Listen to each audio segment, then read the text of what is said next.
వెజిటేరియన్స్‌కి B12 చాలా తక్కువ sources ఉంటాయి. బి12 రావాలంటే పరగడుపున బ్రష్ చేయకుండా మౌత్‌లో ఉండే గుడ్ బ్యాక్టీరియాని బ్రష్ చేయకుండానే త్రిఫలా కలుపుకొని వార్మ్ వాటర్‌లో తీసుకోవాలి.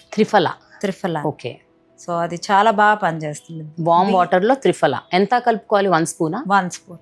1 స్పూన్ వార్మ్ వాటర్లో లేవంగానే బ్రష్ చేయకుండా తీసుకోవటం వల్ల మనకు బి12 కొంచెం మోడరేట్ లెవెల్స్లో వస్తుంది. నైట్ అన్నం వాటర్లో వేసేసి మార్నింగ్ దాన్ని కన్జ్యూమ్ చేయాలి. కొంతమందికి పొద్దున్నే పెరుగు మజ్జిగ తింటే నిద్ర వస్తుంది. సో నేనేమంటానంటే అన్నంలో వాటర్ నింపేసి నైటే నింపేసేసి అన్నం మునిగేలాగా దాన్ని పొద్దున్నే లేచి బ్రేక్ఫాస్ట్ కింద తీసుకున్నా అంటే రోజు అన్నమే తీసుకోవాల్సిన అవసరం లేదు. ఇడ్లీని కూడా చక్కగా స్మాష్ చేసి దాన్ని వాటర్లో ముంచేసుకున్నా, దాన్ని చక్కగా గీతో తాలింపు వేసి ఒక పచ్చిమిర్చి నిమ్మకాయ పిండుకొని చక్కగా కన్జ్యూమ్ చేసినా మనకి బి12 పుష్కలంగా ఉంటుంది. సో అంటే అది నైట్ మనం సోక్ చేస్తే పొద్దునకి ఫర్మెంట్ అవుతుంది. ఓట్స్ కూడా ఫర్మెంట్ అవుతుంది.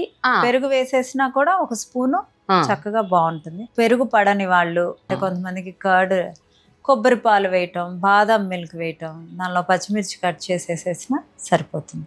ఓకే. సో మార్నింగ్ ఆ రిచువల్, నైట్ ఈ రిచువల్, ఈ రెండు కొంచెం ముందు ఇమీడియట్ గా స్టార్ట్ చేస్తే B12 is very important. B vitamin is very important for PCOD, PCOS.